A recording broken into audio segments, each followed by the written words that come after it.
Welcome to our Mahaperiyava களஞ்சியம் channel. இன்னைக்கு நம்ம குருவாரம் குரு பூஜை முடிச்சாச்சு. தெய்வத்தின் குரல் பகுதிகளையும் படிச்சிடலாம். இன்னைக்கு நம்ம பார்க்க போறது தெய்வத்தின் குரல் 4ஆம் பாகம் 6ஆம் அத்தியாயம் போர் தீர்ந்து அமைதி காண. அதில் தன் உடம்பிலேயே ஆசை வித்தியாசம். நம்முடைய சரீரத்திலேயே ஒரு அங்கத்தை விட இன்னொரு அங்கத்திடம் ஆசை ஜாஸ்தியா இருக்கிறது. சாதாரணமாக மற்ற எல்லா வெளி வஸ்துக்களையும் விட நமக்கு நம்முடைய சரீரத்தில் தான் அதீத பிரியம். நாம் என்பதே நம்முடைய சரீரம் என்றுதானே ஞானிகளை தவிர மற்ற எல்லோரும் நினைக்கிறோம். நான் சிவப்பாக இருக்கிறேன் அல்லது கருப்பாக இருக்கிறேன், நான் குட்டையா இருக்கிறேன் அல்லது நெட்டையா இருக்கிறேன் என்றெல்லாம் சொல்லும் போது உடம்பையே நானாக நினைப்பதுதானே தெரிகிறது. நமக்கு ரொம்ப பிரியமானவர்கள் கவனக்குறைவால் நம் கால் விரலில் ஒன்றை கொஞ்சம் மிதித்து விட்டால் கூட அவர்களிடம் உள்ள பிரியம் போய் கோபம் கொள்கிறோம். ஏனென்றால் உடம்பிடம் அத்தனை ஆசை, இந்திரிய ஆனந்தங்களை எல்லாம் அதுதான் தருகிறது என்பதனால் இப்படி ஒரு ஆசை. சோப், சென்ட், சில்க் எல்லாம் போட்டு உடம்பை ஆசை ஆசையாய் அலங்காரம் பண்ணி கொள்கிறோம். விரலிலே புண் நன்றாய் சீல் வைத்து விட்டது, அதனால் ஜுரம் ஜன்னி வந்தது என்றால் எங்கே கை முழுவதுமே புரை ஓடி அழுகிவிடுமோ என்ற பயத்தில் நவரத்ன மோதிரம், வைர மோதிரம் போட்டு அலங்காரம் பண்ணி கொண்ட அந்த விரலை ஆம்பியூடேட் செய்ய சொல்கிறோம். நம்முடைய உடம்பிலே ஒரு அங்கத்தை விட இன்னொன்றிடம் ஆசை ஜாஸ்தி என்பதை காட்ட வந்தேன். இன்னொருத்தர் நம் கால் விரலை கொஞ்சம் விதித்தால் அத்தனை கோபம் வருகிறதே. ஆனால் நமக்கு சர்க்கரை வியாதி வருகிறது, அதனால் காலில் ஏதோ புண்ணிய ஆறாமல் புரை ஓடிவிட்டது என்றால் விரல் மட்டும் இல்லை, காலையே வெற்றினாலும் பரவாயில்லை, உயிரை காப்பாற்றுங்கள் என்று டாக்டரிடம் சொல்கிறோம். ஹார்ட்டுக்கு மருந்து சாப்பிட்டால் வயிற்றுக்கு இன்னென்ன போடக்கூடாது, ஃபேட் சேர்க்கவே கூடாது என்று டயட் வைக்கிறார்கள். அப்படியே பண்ணுகிறேன் என்று நோயாளி செய்கிற போது இவனுடைய சரீரத்திலேயே இவனுக்கு வயிற்றை விட ஹிருதயத்திடம் பிரியம் ஜாஸ்தி என்றுதானே அர்த்தம். டிபிக்கு ஏதோ ஒரு ஊசி குத்தினால் காது அடைத்து போகும் என்று சொன்னால் காது போனால் போகட்டும், லங்ஸை காப்பாற்றிக் கொடுங்கள் என்கிறான். ஆசை வேகம் ஒன்றிலிருந்து ஒன்றுக்கு தாவுவதாகவும் இருக்கிறது. ஒரு மனிதருக்கு பணத்திலே ரொம்பவும் ஆசை, தன்னுடைய ஏக புத்திரனிடமும் அதே மாதிரி ஆசை. எதனிடம் ஜாஸ்தி ஆசை என்று அவருக்கே தெரியாது. பிள்ளைக்கு போலியோவோ ஏதோ ஒரு வியாதி வந்தது, அதற்காக ஊர் ஊராக தேசம் தேசமாக போய் வைத்தியம் பார்த்தார். அத்தனை சொத்தும் கரைந்து போயிற்று.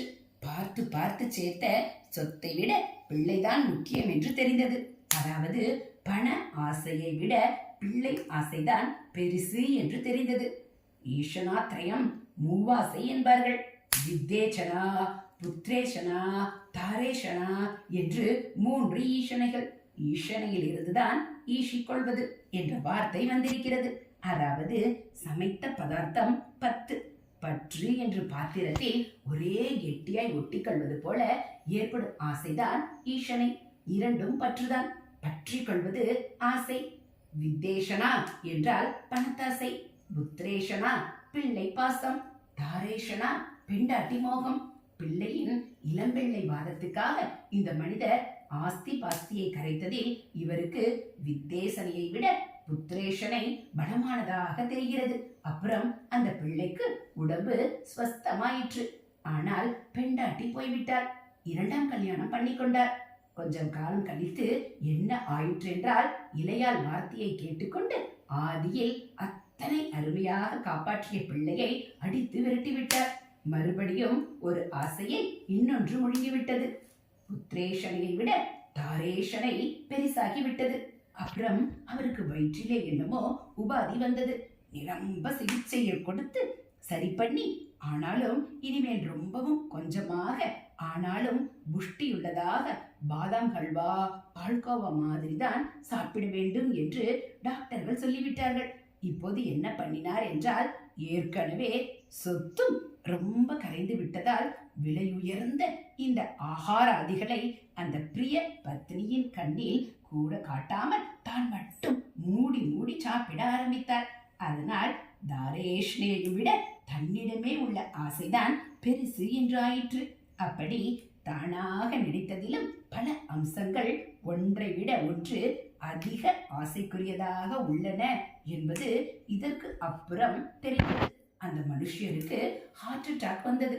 அப்போது ஃபேட் பண்டங்களாக ஹல்வாவும் கோவாவும் சாப்பிடக்கூடாது என்று பத்தியம் வைத்து விட்டார்கள். இவரும் உடனே அவற்றை விட்டுவிட்டார். தான் என்று நினைத்த உடம்பிலேயே ஹிருதயத்திடம் உள்ள ஆசையால் வயிற்று ஆசை போய்விட்டது. இப்படி நம் உடம்பிலே ஒரு அங்கத்தை விட இன்னொரு அங்கத்திடம் அதிக பிரியம் இருக்கிறது. காரியங்களை செய்யும் கை, கால் முதலான அங்கங்களை விட ரசானுபவத்தை, சுவை உணர்ச்சியை தரும் நாக்கு, காது, மூக்கு, கண் முதலியவற்றிடம் அதிக ஆசை எனலாம். நான் சொன்ன ஆசாமிக்கு அவர் யார், அட்ரஸ் சொல்லுங்கள் என்று கேட்டுவிடக் கூடாது. கண்ணில் கோளாறு வந்தது. அப்போது அதற்கு மருந்து கொடுத்தால் உடம்பு பூரா ஒரே நரம்பு மண்டலமாதலால் காலில் வலி வந்து நடமாட கஷ்டம் ஏற்படும் என்றார்கள். பரவாயில்லை என்று சொல்லி கண்ணை குணப்படுத்திக் கொண்டு காலுக்கு கஷ்டத்தை தெரிந்தே வரவழைத்துக் கொண்டார். கர்மேந்திரியத்தை விட ஞானேந்திரியம் அதிக ஆசைக்குரியதாய் இருக்கிறது என்பதற்கு திருஷ்டாந்தம். இன்னொரு சமயத்தில் அந்த கண்ணே மங்கி போனாலும் பரவாயில்லை என்று உயிருக்கு ஆபத்து என்னும் போது ஏதோ ஊசி போட்டு கொண்டார். எல்லா இந்திரியங்களை விட உயிர் பெரிசாயிருக்கிறது. இதனால்தான் ஒரு உணர்ச்சியும் இல்லாமல் கோமாவிலேயே 8 மாசம் 10 மாசம் தன்னை வைத்திருக்க முடியும் என்றாலும் அதற்கு பணம் கட்டி வைத்தியம் பார்த்துக் கொள்கிறேன் என்கிறான். மயக்க நிலையிலேயும் கூட இருக்கிற அந்த உயிர் இன்னதென்றே இவனுக்கு தெரியாத நிலையிலேயும் இப்படி உயிராசை என்று ஒன்று இருக்கிறது. ஹரஹர சங்கர ஜெய ஜெய சங்கர, ஹரஹர சங்கர ஜெய ஜெய சங்கர. மகா பெரியவா சரணம். இது போல தெய்வத்தின் குரல் பகுதிகளை நீங்க தினந்தோறும் கேட்கணும் அப்படின்னா மறக்காம நம்ம சேனலை சப்ஸ்கிரைப் பண்ணுங்க. கூடவே பெல் ஐகானை கிளிக் பண்ணி ஆங்கிற பட்டனையும் அழுத்திடுங்க.